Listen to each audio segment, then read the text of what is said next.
Hello everyone, I hope you all are good. My name is Kavish Putraja और मैं एक banking aspirant हूँ। और फाइनली आईपीएस पीओ प्री का स्कोर कार्ड आउट हो गया है क्योंकि रिजल्ट ही काफ़ी इतना लेट आया था। एंड 6 डेज के बाद ये आउट हुआ है, कल 7 डेज हो जाते हैं। एंड स्कोर कार्ड, सबसे पहले बात करें कट ऑफ की, तो कट ऑफ काफ़ी कम गई है, लाइक 48.5 गई है, जो कि पिछली बार 54.25 थी जहाँ तक मेरे को याद है। एंड इस बार पेपर का लेवल पिछली बार से थोड़ा नॉर्मल था, इजी था, पिछली बार जितना टफ नहीं था।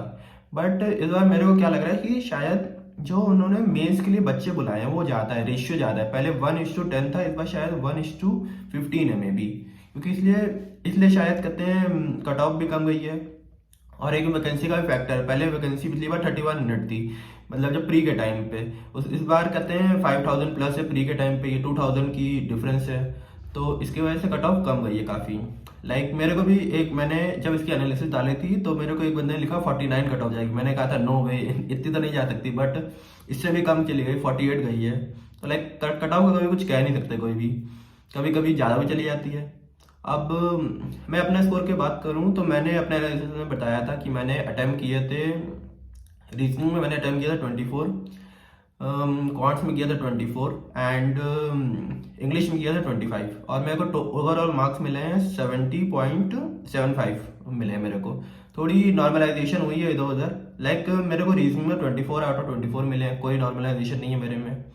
मेरी शिफ्ट बता दूं, मैं डे सेकंड और शिफ्ट सेकंड थी मेरी।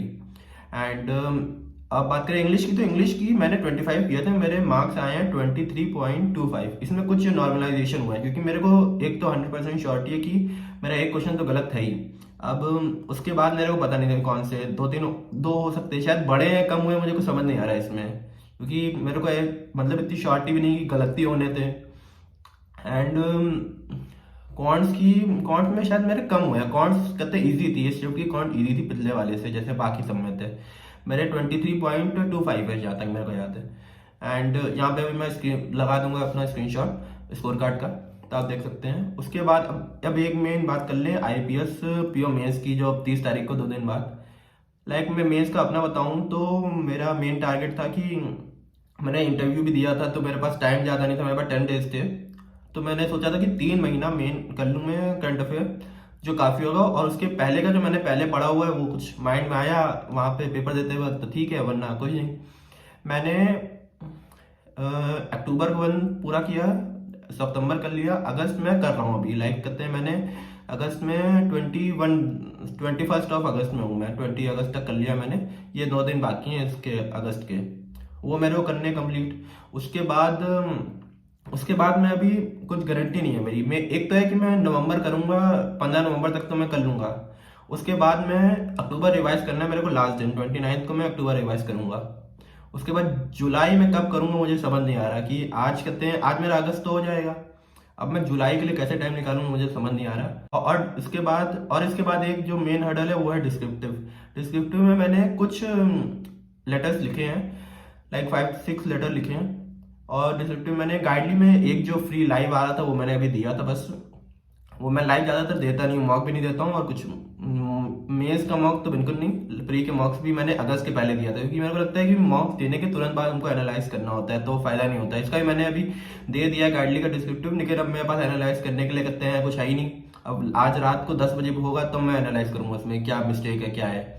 एंड डिस्क्रिप्टिव में मेरे को लेटर, मैंने खाली अभी एक ही लिखा है लेटर। लेटर को मेरे पास कुछ टॉपिक्स मैंने रखे हुए हैं, उसको मेरे को देखना है और उन पे ही लिखना है मेरे को लेटर। 3-4 लेटर लिख के ही जाऊंगा मैं, क्योंकि आज मैं जब लेटर लिख रहा था मैंने पहली बार ही लेटर लिखा अभी, तो उसमें कुछ मतलब स्पीड की इशू नहीं था कि स्पीड बहुत कम है तो नहीं, हम मेरे माइंड में आ ही नहीं रहा था, वर्ड्स नहीं आ रहे थे, मैं थोड़ा ब्लैंक हो रहा था। स्टार्टिंग मैंने कर ली, वो गाइडली में था यूपीआई का था, यूपीआई का कहते हैं इंटरनेशनल अडॉप्शन, और यूपीआई तो बल्कि एकदम इजी टॉपिक माना जाएगा। और उसमें मेरे को कहते हैं बीच में मैंने थोड़ा बहुत लिख लिया था, मैंने 50 वर्ड्स मैंने कम लिखे थे उसमें भी, तो मेरे को वर्ड्स नहीं आ रहे थे। तो मेरे को उसमें ये है कि पढ़ना है थोड़ा बहुत, मैं रीड भी करूंगा अभी कुछ टॉपिक्स। जैसे मैं क्या रीड करूंगा बता दूं, डिजिटल बैंकिंग, ये सब डिजिटल बैंकिंग उसका रीड करो। डिजिटल बैंकिंग में फिर बैंकिंग में कुछ भी आए टेक्नोलॉजी के रिलेटेड, आप वही सारे टॉपिक उस पर लिख सकते हो किसी में भी हिस्से में। तो ये मेरा आइडिया रहता है, पिछली बार मैंने ऐसे ही किया था। एंड लेटर में तो फॉर्मेट जो है वो मैंने रट लिया है।